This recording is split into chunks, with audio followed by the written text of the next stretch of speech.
Сәлем достар, сіздермен бірге Мадина. Біз бүгін өте дәмді болып шығатын молочная девочка тортын жасаймыз. Ол үшін менің каналыма тіркелуді ұмытпаңыздар. Бізге қажет заттар қойылған сүт, сгущенка, қопсытқыш, жұмыртқа, сары май және ұн қажет. Алдымен сгущенканы осылай ыдысымызға құямыз. Қоюлығына мән беріңіздер. Қою болған сайын біздің тортымыз жақсы шығады. Оның үстіне 3 жұмыртқаны саламыз. Сары майды қысқа толқынды пештемен жылытып салдым, ерітіп. Бөлме температурасында болса өте жақсы болады. Енді миксермен жақсылап миксерлейміз.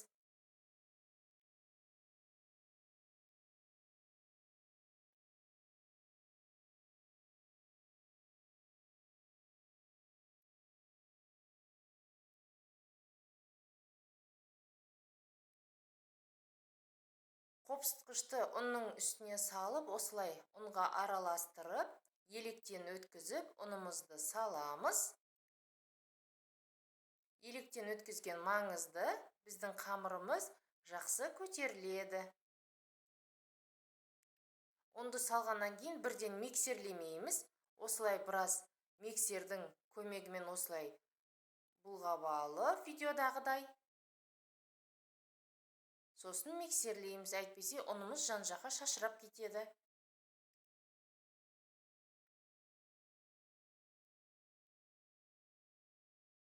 Бір келкі масса болғанша араластырамыз. Мінекей біздің массамыз дайын. Пергамент қағазына мен карандашпен 20 сантиметрліктен екеу сызып алдым. Менде пешімнің листі үлкен болғандықтан екеу кетті. Ал сіз өзіңіздің пешіңізге қарай жасасаңыз болады. Сұйықтығымыздан 2 ас қасық әрқайсысына осылай басында өлшеп салып алдым.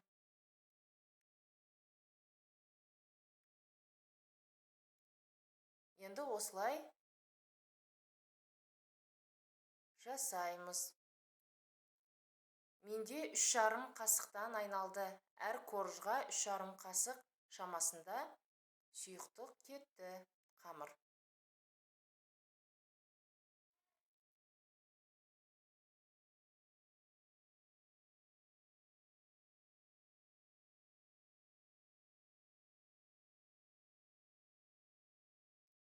Пешімізді қыздырып, 180 градуста 10-15 минут пісіреміз.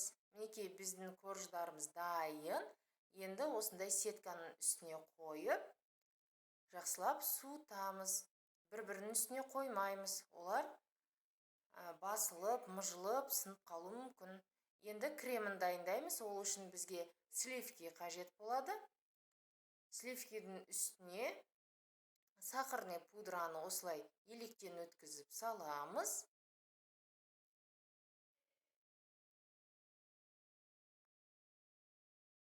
Жақсылап миксерлеймін.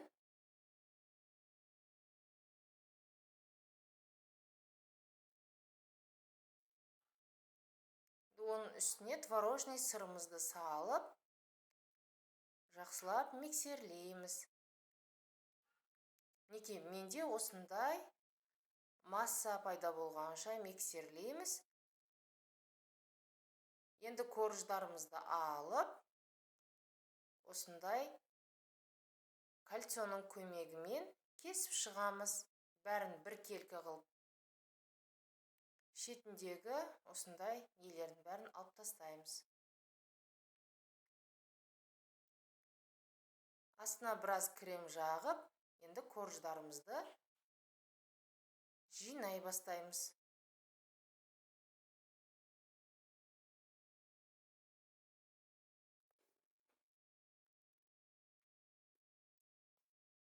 Осылай ортасына крем жағып, шетінен жинай бастаймыз. Кольцоға жинасаңыздар да болады. Кольцоларыңыз жоқ болса, өзін де жинауға болады.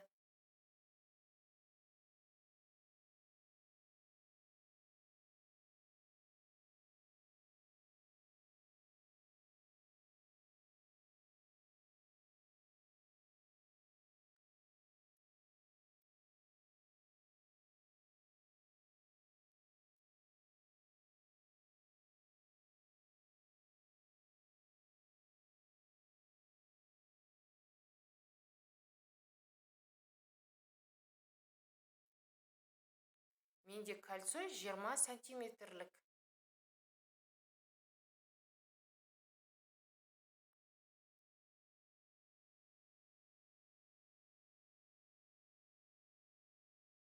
Коржды жинаған кезде біз теріс қаратып салсақ, сол кезде бізге креміміз жақсы сіңеді.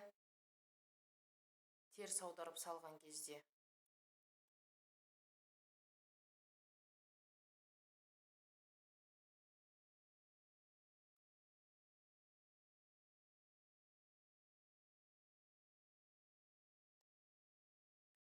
Төрт 5 сағатқа, әйтпесе бір түнге холодильникке салып қоямыз. Менде бір түн уақыт тұрды холодильникте. Енді кольцодан босатамыз.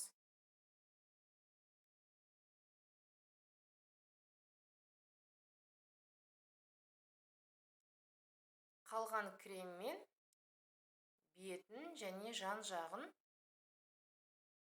осылай жағып шығамыз.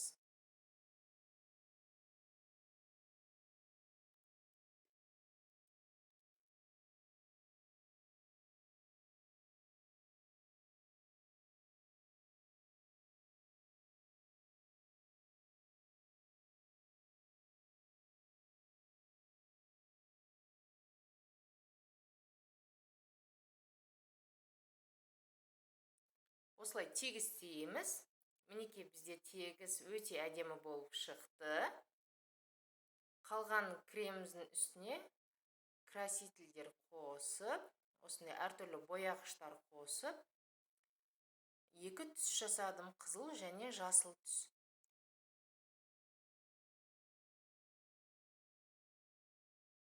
Кондитерлік мешокқа салып, гүл жасадым.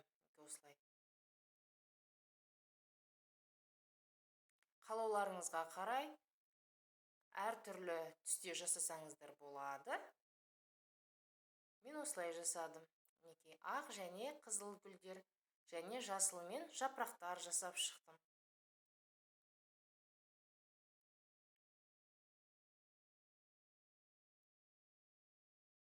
Өте әдемі болып шығады. Қазір сіздерге мінекей кесіп көрсетемін. Әркімнің өзінің фантазиясына қарай әртүрлі қылып әрлесеңіздер болады.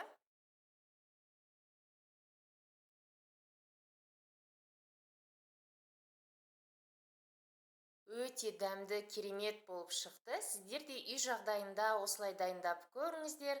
Жақындарыңызға, балаларыңызға дайындап беріңіздер. Менің каналыма тіркелуді ұмытпаңыздар.